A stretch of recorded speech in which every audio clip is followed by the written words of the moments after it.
Boa noite. No programa de hoje, os mistérios de um Brasil que poucos conhecem. O lugar onde o rio encontra o mar. Dunas gigantes. Lá o vento redesenha paisagens a cada dia. Casas que precisam mudar de endereço para não serem engolidas pela areia. Qual é o segredo? Como vivem os que nasceram nessa região tão distante? O alimento vem do mar. Peixes, camarões e caranguejos. Transporte só a pé, de barco ou em carro de boi. É uma gente que depende apenas da natureza para sobreviver. Boa noite. Brasil abaixo de zero. Vamos conhecer lugares onde pode nevar mais do que na Sibéria e a sensação térmica beira 25 graus negativos. Brasileiros que se vestem como esquimós. E tem cidades inteiras ganhando dinheiro com as atrações do frio. Afinal de contas, quem resiste à neve? Boa noite. Os bons ventos da mudança. A energia eólica transformando a chapada. Sertanejos que não tinham renda alguma, agora ganham até R$10.000 por mês arrendando suas terras para as torres gigantes. Boa noite. Ilhas de surpreendente beleza. Um tipo de floresta que não existe em nenhum outro lugar do mundo. Boa noite. Mistérios e belezas de um paraíso que conquistou os primeiros colonizadores e há mais de 500 anos seduz o Brasil. Boa noite. Hoje você vai conhecer um Nordeste diferente. Uma terra de muita água, clima frio e neblina que encobre cenários espetaculares. Cachoeiras, fazendas que só produzem flores e a maior plantação de rosas do país. Boa noite. Cavernas intocadas, subterrâneas de pedra que a ciência ainda não conhece. Boa noite. Agora você vai ver uma região da Amazônia pouco conhecida no restante do Brasil. Lá, milhares de famílias de ribeirinhos vivem das riquezas da floresta e da pesca baseada principalmente no mapará, um peixe saboroso que é adorado em toda a região. Boa noite. No programa de hoje, uma aventura incrível. Uma planície a 1.800 metros de altura e cânions mais conhecidos pelos estrangeiros do que por nós. Boa noite. A fruta do futuro, anti-inflamatória e antidepressiva, nasceu aqui e faz sucesso na Nova Zelândia. Boa noite. O mel que não vem das flores e é rico em substâncias contra o envelhecimento. Boa noite. O mesmo cenário há centenas de anos e apenas 400 moradores numa área onde caberia todo o município do Rio de Janeiro. Boa noite. A Capadócia do Agreste. Paredões cercados de verde. O território da onça pintada. Você sabia que em meio à caatinga ela ainda reina soberana? Boa noite. No programa de hoje vamos conhecer um Brasil das alturas. Montanhas que atravessam as nuvens. A serra é morada de pássaros raros e coloridos e de onças pintadas. Boa noite. Entre as montanhas destruídas pela ambição sem limites, restou um refúgio para o lobo-guará, o tamanduá-bandeira e a onça pintada. Boa noite. O mundo inteiro está olhando para cá.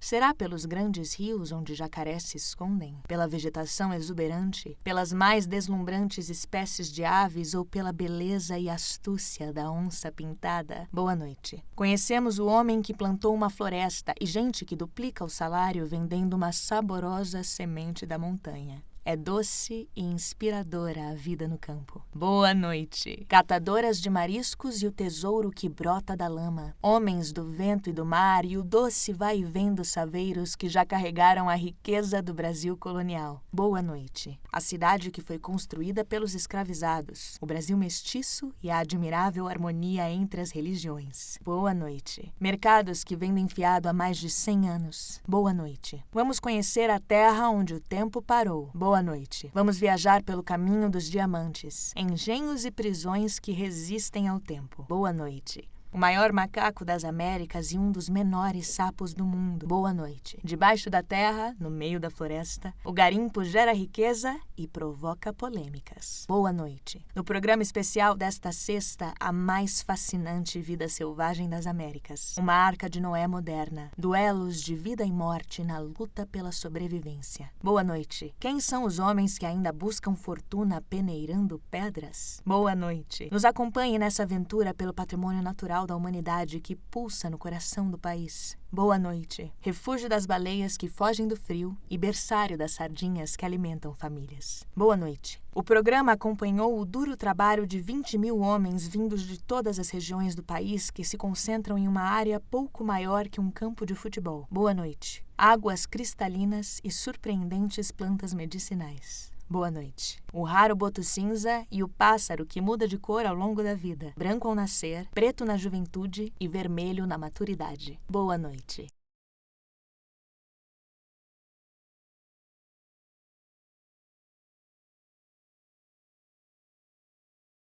Existem as aquisições da experiência que se arquivam em fichas. Folhas fininhas, uma ao lado da outra, nas pastas da lembrança. Mas há também as que vão virando objetos cortantes na minha mão. Mentira que conhecimento não ocupe espaço dentro. Eu descobri fatos que me obrigaram a atirar 1 ano de convivência pela janela. Li um artigo que, para instalar-se, precisou cortar fora a língua de um conhecido, senão não cabia. Hoje, olho para todos os que são queridos, já imaginando qual parte de cada um vai ser mutilada primeiro. A coisa tomou velocidade vertiginosa. A cada curva eu preciso me desfazer de alguém. Minha estratégia é escolher primeiro o que não é vital, para que não morram assim, de cara. Tenho a esperança de conseguir manter alguns membros em formol, um órgão conectado a aparelhos, coisas que ocupem pouco espaço e trabalhem em silêncio. Às vezes, porém, a decapitação faz-se necessária imediatamente. Estou me acostumando a esse pragmatismo. Sim, é claro que há gente pior no mundo. Gente que nem me receberia com um cafezinho em uma poltrona gostosa como aquela onde a polícia me encontrou na manhã seguinte. A sala já começava a cheirar mal quando arrombaram a porta e mesmo que o sangue não deixasse espaço para dúvidas, os homens olhavam para mim como se eu precisasse explicar o que havia se passado. Vocês, senhores, sempre querem que gente como eu explique as coisas. Sentei em salas como aquela muitas vezes para contar a história. A mesma história, porque eles nunca se lembravam. Tentavam reter, amarravam fitinhas coloridas nos acontecimentos, usavam caneta marca-texto, apertavam os olhos como se pressionando as palavras juntas na esperança delas grudarem. Mas as coisas escorregavam porque eles eram todos muito lisos. Faltava ranhura onde os detalhes pudessem agarrar-se. Sim, é claro que há gente pior. Há quem olharia para este corpo e me desveria. Antes mesmo de eu ter a chance de me apresentar, já teria sido esquecida. Tem quem nem se dedicaria a aparentar interesse, e tentar eles tentavam muito, mas faltava fome neles. Há gente pior, então sou ingrato meu despacho. Entendo. Mas definam para mim violência, por favor. A forma como a gente esquece de si e vai sendo preenchida de objetos que não são nossos e vai se mesclando a mobília até não conseguir distinguir mais a si mesma, isso tudo é erosão. Quem te ama vai te roendo devagar. A minha história eu conto sempre do começo para as mesmas pessoas. Eu estava atrasada e minhas mãos precisaram transpor a pele deles para colocar entre seus órgãos algo que fosse urgência, algo que fosse fome. Defina a violência. Ela não pode tratar-se só das fraturas e dos hematomas. Essas coisas são desfechos. Ficar preso a elas empobrece as nossas histórias. Penso que ela é quem esteve sentada ao meu lado todas as vezes que eu contei a história e é a única que se lembra de todas as versões cada vez mais aleijadas. A minha história eu conto sempre do começo para as mesmas pessoas. Nunca consigo chegar nas partes interessantes. A minha história eles guardavam com carinho em bolsos furados para que se perdesse dali a poucos passos. A minha história eles envolviam nas melhores intenções, mas mesmo assim a narrativa esfarelava e amanhã eu precisava começar do começo. Não consigo chegar nos trechos sobre dinheiro, família ou morte, que é onde a coisa fica interessante para mim. Não se pode começar com tanta selvageria. Então minha história parece uma orelha de livro. É curiosa. A minha história ocupa a distância entre os meus dentes e os objetos que já desejei. É longa. Mas ela precisa caber em uma orelha de livro, senão eles não conseguem guardar no bolso. Eu não posso perder o interesse do público. Os olhos e os ouvidos dos senhores presentes nesta audiência já estão perdidos para mim. Entre seus órgãos, suas mães implantaram cuidadosamente as melhores intenções. Por isso não vamos nos entender facilmente. Há trechos da minha história que precisarei dizer me chocando contra os senhores. Algumas coisas são físicas, entendem? São pele e nervos. Não posso contar do hálito próximo demais do meu rosto às 6 da tarde. Não posso contar a textura dos tecidos sintéticos embrulhando corpos demais às 6 da tarde. Esse ar venenoso que eu engulo debaixo da terra. O sopro das mortes que estão comendo corpos com regularidade de crediário. Eu não posso contar. Não atravessaria seus poros. Há coisas que só fazem sentido no diálogo entre as mãos e a garganta. Criei o hábito de recitar o endereço de casa. Uma vez por dia basta. É que uma coisa me passou pela cabeça enquanto desenroscava os intestinos deles. Eu tinha esquecido a cor do portão. A gente não pode deixar que outros cômodos ocupem o lugar dos nossos na memória, mesmo que eles sejam maiores e mais perto do centro.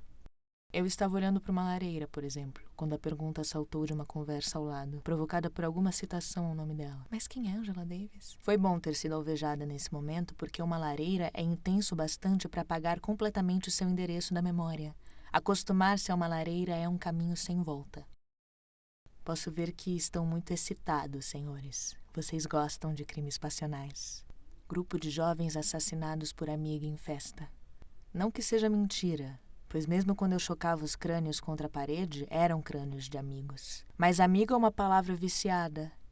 Sei bem que vocês aqui são cheios desse tipo de palavra. Mas quem é Angela Davis? Era uma pergunta tão especial, como o rompimento de um ímã. Era irrevogável também, como o rompimento de um ímã. Ouvi falar que o tímpano não se regenera nunca dos danos que causamos. Tão especial. Tive que segurar aquele rosto entre as minhas mãos, tocá-lo e assim tocar a pergunta que expelira, sentir o peso dela, ver se tinha pulso, se era fria ou quente. Era um rosto belíssimo, doce, amigo. Eu o conhecia bem e ele figurava em tantas fotos junto ao meu, no topo de um organismo vistoso, hidratado, apto, rosto leitor, apreciador de boa música, capaz de se emocionar com um noticiário. Iluminado por aquela dúvida, cada traço fino e simétrico era revelador da sabedoria da natureza ou da benevolência de Deus. Um animal qualificado a sentir-se confortável em todos os edifícios e, por isso, pouco inclinado ao vandalismo. Um anjo. E eu soube que precisava interrompê-lo. Fui confrontada com a brutalidade desses dentes que falam com vocês agora. Desejei ser burra como aquele rosto. Imaginei-me leve e estúpida. Que delícia não ser urgente e ter essa maciez toda. Enfermeiras aplicando vacinas em crianças devem entender o que eu estou dizendo. Empunhando a seringa, elas furam a veiazinha e não se abalam, apesar das súplicas dos pequenos, como se fossem ser decapitados por uma agulha, das lágrimas, que são tudo que se tem com 5 anos, das adultas que têm o privilégio da emoção por serem as mães ali. As enfermeiras furam a veiazinha há anos e já não se abalam com nada disso. Eu poderia ter respondido à pergunta. Já fizera isso antes. Não encarava um desconhecido, um inimigo. É claro que há rostos piores no mundo. O rosto, a lareira, a pergunta tinham um nome para mim. Estavam atrelados a memórias, a presentes que eu guardava em casa, nos meus cômodos menores e mais afastados do centro. Eu poderia ter respondido e jogado uma pá de relevância sobre a noite, mas intuí uma coisa. Eu intuí que não fazia diferença. Se respondida, a pergunta seria feita de novo dali a alguns meses, quando se assistisse um documentário ou se lesse uma revista e a desconhecida aparecesse novamente em citação. Então, mas quem é Angela Davis? Saltaria de novo no ar. Eu poderia ter respondido, mas fiquei muito cansada. Mas quem é Angela Davis? Uma dúvida honesta que me devolveu a brutalidade dos meus dentes. Esses que falam com vocês agora. A gente esquece dos próprios calos também. É preciso cuidar dos calos como se cuida do seu endereço. Honesto é um adjetivo insuficiente. Senhores, o que resta a uma moça viva que já não se abala com nada disso? É preciso rasgar as veiazinhas dessas crianças e deixar a vida correr diante de seus olhos. As lágrimas cessam eventualmente, e aí podemos trabalhar em paz. Honesto é um adjetivo obsoleto que não consegue preencher o espaço entre nenhum dos meus órgãos. Eu poderia ter respondido, mas tinha azedado a minha vontade de jogar. Nada inédito poderia ser produzido, nunca mais. Éramos o mesmo vídeo caseiro rodando no VHS agora e agora e agora. O mesmo vídeo. Tudo estava bem e pacificado entre nós. As leis daqui não dão conta do que realizei, mas se pudesse fazer o absurdo de escolher a acusação que vai me condenar, preferiria a vândala à assassina. Creio que cubra melhor as motivações e os métodos. A princípio eu quis um incêndio com cara de Velho Testamento. O fogo abraça a gente com uma violência não coreografada. É diferente de vocês, senhores, e seus balés centenários. No entanto, cinzas não contam histórias. Pelo contrário, elas aplanam o terreno. Não me interessava que as coisas ficassem homogêneas, pois era justamente sobre o formato específico de cada crânio que eu estava falando, cada quina afiada do meu esqueleto. Era de instrumentos para criar novos relevos que eu precisava. Recombinar seus membros, redirecionar o fluxo dos seus fluidos, interromper sua continuidade, sua perpetuidade e fazer isso de um jeito artesanal. Rasgar com as mãos e que elas tocassem cada parte interna agora exposta e conversassem com aqueles tecidos. Comecei afundando os óleos do rosto que tinha em mãos. Tracei o caminho mais rápido até o cérebro em uma tentativa de agarrar as sinapses. Imprimir com a pressão dos dedos essas coisas que são pele e nervos e que eu não seria capaz de contar por estar sempre começando do começo, enjaulada no começo. Imprimir ali palavras sobre família, dinheiro e morte, ainda que seja para me fazer entender nos últimos pulsos daquele sistema. Há coisas que, para que entrem na cabeça, é preciso amputar um afeto. Fazia-se necessário abrir muito espaço dentro, porque a pergunta tinha produzido informação massiva. Eu não conseguia mais estar confusa depois da pergunta. Entendam, senhores. Até ali, a minha história dançava diante de mim. Talvez por ter sido exprimida tantas vezes em formatos pocket que coubessem na memória recente dos que eram meus, minha história serpenteava ligeiramente. Era como se minhas fotos fossem aqueles cartões holográficos. Se inclinados para um lado, revelavam um quadro bem definido, um desenho inegável. Mas eu podia inclinar em outro ângulo e fazer alguns traços sumirem. A imagem modificada fazia desver. É tecnologia avançada conseguir desver-se. A pergunta, porém, fez cada traço do meu próprio rosto queimar como algo marcado a ferro. Meu rosto que não tem tanto a ver com o que se entende por benevolência de Deus. E esse discernimento das fronteiras na minha pele precisaria amputar muita coisa para caber dentro. Hollywood mentiu sobre o corpo humano. Ele não é assim tão fácil de destruir, pelo menos quando as boas intenções estão encarnadas. Elas enrijecem a musculatura humana, como dizem que o medo enrijece a do gado nos matadouros. A determinação precisa ser renovada a todo momento para concluir um projeto dessa magnitude quando se é uma empreendedora individual, como eu fui. Tentei considerar a coisa como um parto, algo de que não se pode desistir no meio, mesmo que a dificuldade seja esmagadora. Algo que precisa romper. Nada vai me salvar de ser narrada como um corpo ingrato, mas saibam que nem sempre marretam a sua fronte. Podem ir envenenando seu chá ao longo dos meses, a conta-gotas. Podem te fazer contar a mesma história sempre do começo, que é como a gente acaba mastigando a própria língua. Ligamentos e ossos. As texturas dos tecidos são muito diferentes entre si. É possível renovar o interesse pelo toque a todo momento. Foi um dos mecanismos que encontrei para manter o ânimo até o fim. Estômago e cordas vocais. Não é sobre vingança, nem sobre uma vontade de eliminação. Eu tinha que contar e a história não levantava voo de jeito nenhum. As palavras estavam assombradas. Artérias e pulmões. A gente tem que tomar muito cuidado para não ficar opaca. Cuidado com a localização precisa de cada calo que se tem no corpo. Quem te ama vai te desvendo aos pouquinhos. Externo e rins. Fantasmas capturam as nossas histórias assim que as lançamos no ar e vão entortando as sílabas. Rompi a vesícula de um deles e o cheiro de bile me lembrou que não sabia mais a cor do portão de casa. Os registros que inventaram para nós vão eles mesmos nos sumindo. Nosso idioma dá vazão a um montante ilimitado de vida. Talvez a minha história eu contasse sempre do começo porque furtavam o vocabulário de avançar.